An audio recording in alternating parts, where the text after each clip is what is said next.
Under our administration, Russia respected America just like every other country respected America. But now Joe Biden is seen as a weak, but nobody could ever believe how bad and weak and grossly incompetent it has been.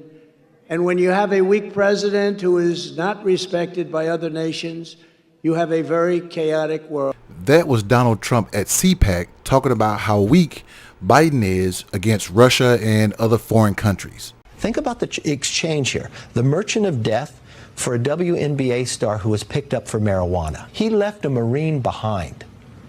Think about it. It's not an equal exchange. Let's think about what we did here. We traded a basketball player for a known terrorist, a criminal. I hope Brittany realizes she lives in the greatest country in the world. The price of freedom isn't free.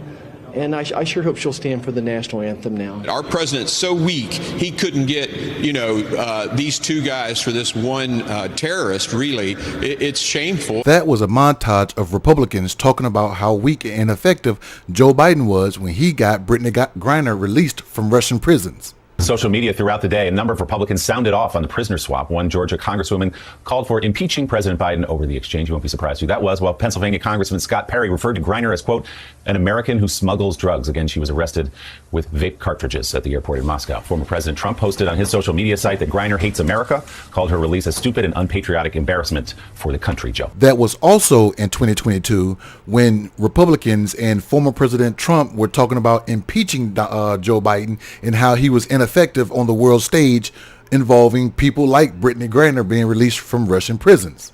2 years later. A feat of diplomacy and friendship. That's how President Joe Biden today described the largest prisoner swap since the Cold War.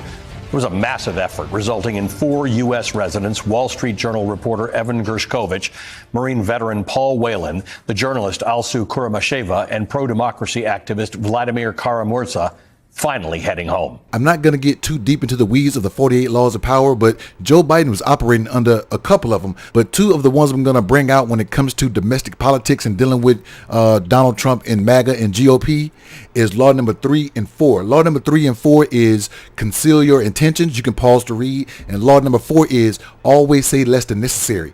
While everybody was talking ish out there, Joe Biden, as president of the United States, was doing what he needed to do to get Americans home. And what he don't need is for people in his own house talking ish while he's out dealing with international affairs. And from what I'm being told, Donald Trump in his 4 years got 56 hostages that were Americans released from prisons all around the world, which is amazing, and I commend him on that.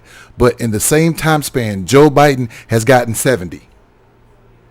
I know you've heard the term, don't talk about it, walk about it. I know you've heard, don't tell me what you're going to do, Nike. Just do it. There are a lot of people in this world that are telling you what they should do, would do, and could do. There are also a lot of people that are actually out there doing it. And when it's done, only when it's done, do you get to do something like... President Trump has said repeatedly that he could have gotten the hostages out without giving anything in exchange. What do you say to that? What do you say to President Trump now? Former president. Why didn't he do it when he was president? What do you think?